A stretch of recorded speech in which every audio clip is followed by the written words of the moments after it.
my name is Sharon Mooney, and this is my presentation, Understanding Diversity. So my stats include that I am Irish or of Irish descent, I am white, Caucasian, or non-Hispanic, I'm female who's bisexual, I don't have any known disabilities, my socioeconomic class is low, I live in Arizona, I speak English, I'm 26 years old or a millennial, born in 96, and I am agnostic. My future career options include being a middle school or high school teacher, specifically in the field of science, working for a nonprofit organization as a trainer, or working as a special education educator. So I wanted to focus on age, religion, and race in the workplace, and how this is basically how being discriminatory affects these three categories. So for age, you're told you're too young to know anything. If you're too old, you can't be molded into what the company needs, or you have a lack of ability as far as technology goes.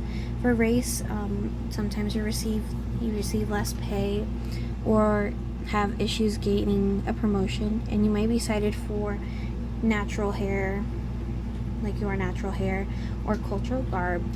And cultural garb can also affect those in various religions. So for religions, like your accommodations aren't met for them, and time off for religious holidays are usually reserved for those practicing Christianity. Putting all three together can spell disaster, and I wish to address the means of diversity because I wanted to come to understand the problems that each of these three, people who are under these three categories face. All three together means that you could have a lot going against you depending on the workplace. Like I said earlier, I'm white and am agnostic, but ageism has affected me as I have that younger person's perspective of quote unquote not knowing enough, not meeting expectations that I am meeting or something, I don't know. But I don't have that perspective of an older individual. My first resource is called Combating Age Bias in the Workplace, and the statistic I got from that was that 78% of prospective workers aged 50 or older noted that they had faced age discrimination, or so ageism begins typically at age 45, and that's not even old. But ageism can be seen in the hiring process with the usage of phrases such as cultural fit or fast pace. It makes it difficult for people who are older to feel like they might fit, or might, if someone's older, they might not quote unquote fit the culture of the team because the team is mostly younger. And so the hiring personnel would then be discriminating. Ageism can look like microaggressions, not hiring, limiting qualifications due to physical abilities, or not promoting, and prejudices in regards to capabilities using technology. So ageism can affect any workplace, but it's mostly seen in fields such as technology, general labor, and even education and healthcare. And I found this quote. It says, "The thing about ageism is that the group we see as different from ourselves is our own future selves." And that's by Ashton Applewhite. And she has her own, podcast, and has written a book. So it might be worth checking it out if you're interested. And then this is a quote not from her, but at the end of the day, discrimination in any form is wrong, and multi-generational workforces are proven to be more productive. So you do want different age groups all collaborating together in the workforce. My second resource is Freakonomics Radio, or it was a podcast that I had listened to, and it talked about race and religious discrimination in the workplace, and a couple topics I came up with that it created economic downturn, there's a loss of workforce, and At the end of it, it talked about forced diversity rather than organic diversity.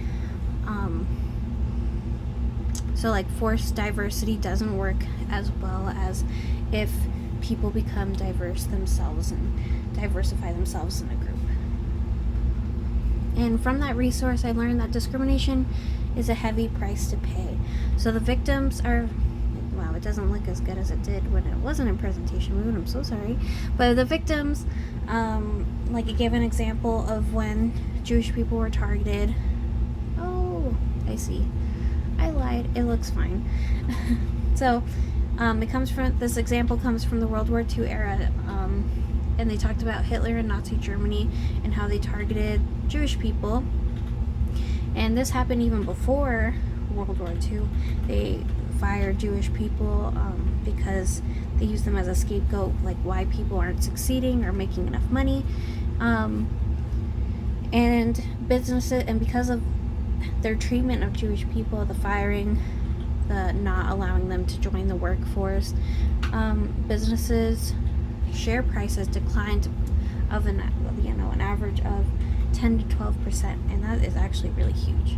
So the victims, the perpetrators, and the economy all are affected by discrimination. My third resource, this one is a quote from it. It's a journal called How Religious Discrimination is Perceived in the Workplace.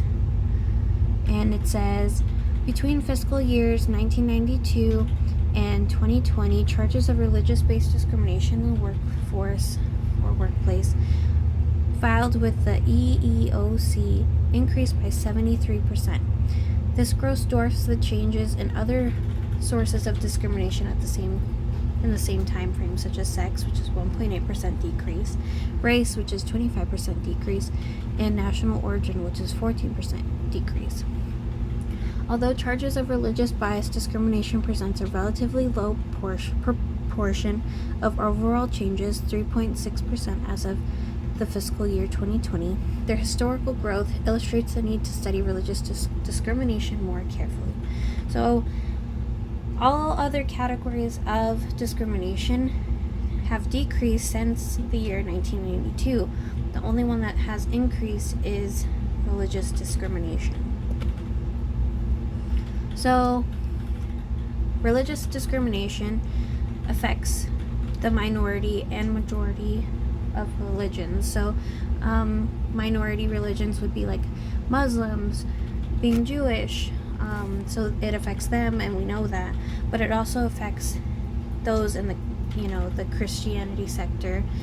And it said that in this journal specifically that those with categories as minorities in America, so Black, Asian, Hispanic, they tend to have more health issues due to the multiple forms of discrimination they have.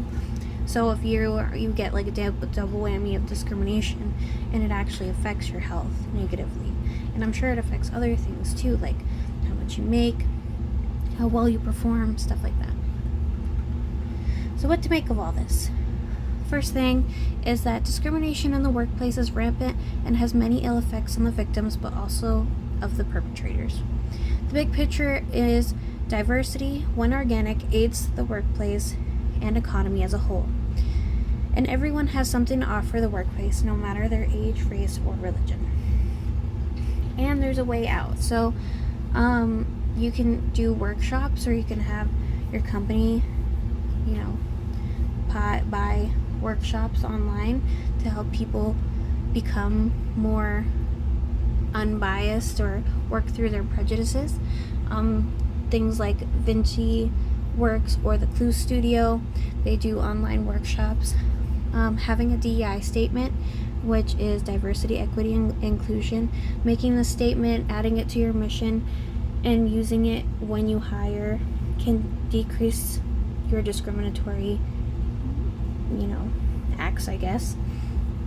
And if you talking about it, creating a board of diverse individuals to talk through issues that are currently being faced in the company, and to brainstorm how to make the business better for all in the future. And these are my citations. Thank you for listening.